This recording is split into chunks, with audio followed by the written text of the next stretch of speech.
મોટા વરાછાથી અમરોલી જતા રસ્તામાં ઉતરાણ બ્રિજ આવે છે. આ બ્રિજ પર લગભગ સાંજના 6:30 ઘરે જતો ત્યારે એક ભાઈએ હાથ ઊંચો કર્યો લિફ્ટ માટે. મેં બેસાડી દીધા. હવે જેવી ગાડી ચાલુ થઈ એ ભાઈએ મારી સાથે ચર્ચા કરવાનું શરૂ કર્યું.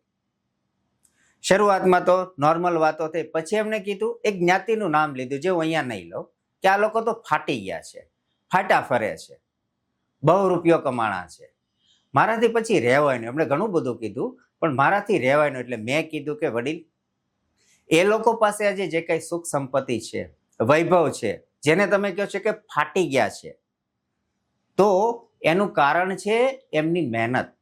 સવારે 7 વાગે એ લોકો નીકળે છે, રાતે 12 વાગે ઘરે આવે છે.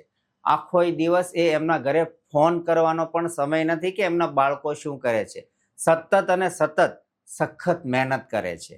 આજે એમની પાસે જે કાંઈ છે ને સુખ સાહેબી કે એમની પાસે જે સમૃદ્ધિ છે એનું કારણ છે એમની મહેનત. તમે જો મહેનત કરશો તો તમને પણ મળશે.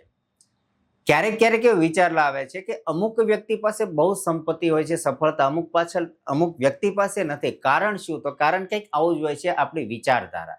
તમે વિચાર તો કરો, આ વ્યક્તિ જે કેટલી નિમ્ન હલકી કક્ષાની વિચારધારા ધરાવે છે.